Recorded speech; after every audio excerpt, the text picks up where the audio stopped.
Hey guys, it's Bet, and I bet you didn't know that I could write books.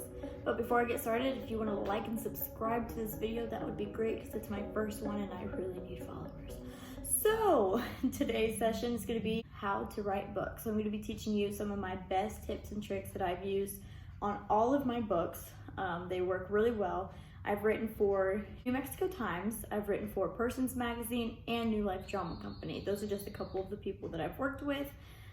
So all you're gonna need for this video today is a pen, some paper, and your thinking cap. If you don't listen to anything else of this whole video, this is like the number one thing that I would want you to take away from this video. And it's that plots do not matter. Guys, neither do the characters. They don't matter. People just want the satisfaction of saying that they read something that day. So we're wasting all of our time on these things that are not the most important thing of the book. And then my next thing is use made-up names. You want to use these big names that no one can pronounce, because then it leaves it up to the reader's imagination of what the book is saying. That leads me to my next point of use as little words as possible. By putting too many words on the page, nobody wants to read it. Nobody wants to read it. I don't even want to read it, even if I've written it. So put little words and get straight to the point, okay? Like, don't even use full sentences sometimes. Just leave it there, leave them hanging. And then my last point that I have for you is use run-on sentences. You'll see in every single video, on every single Google thing that you look up on how to write books, don't use run-on sentences. That's not true. You literally want them so you can get the full thought on the table. Those are just some of my top tips that I've learned from writing books, and you won't find these anywhere else. I promise you that. You will not find it anywhere else. So for today's example, I'm going to be using one of my most popular books.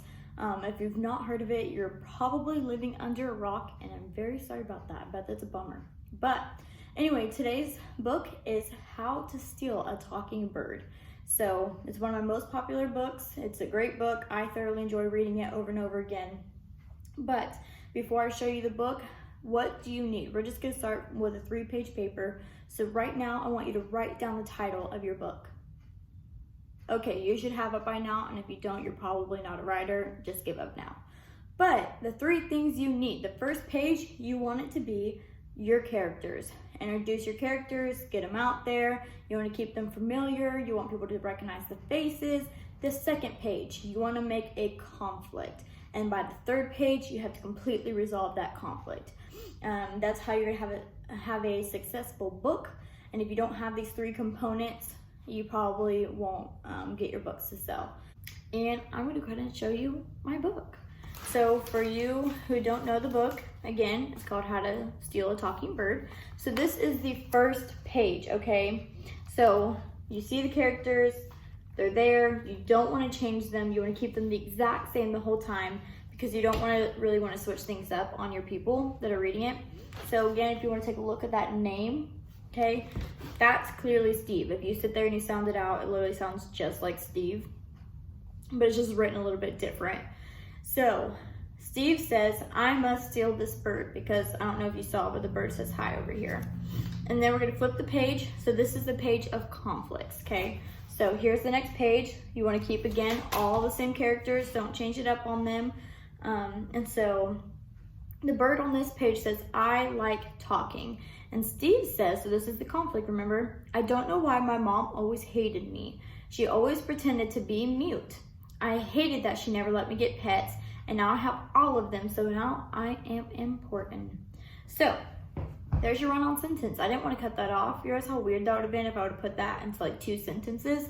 You just want to leave it all together. It doesn't make sense. Anyway, so all the same characters, again, on this 3rd page.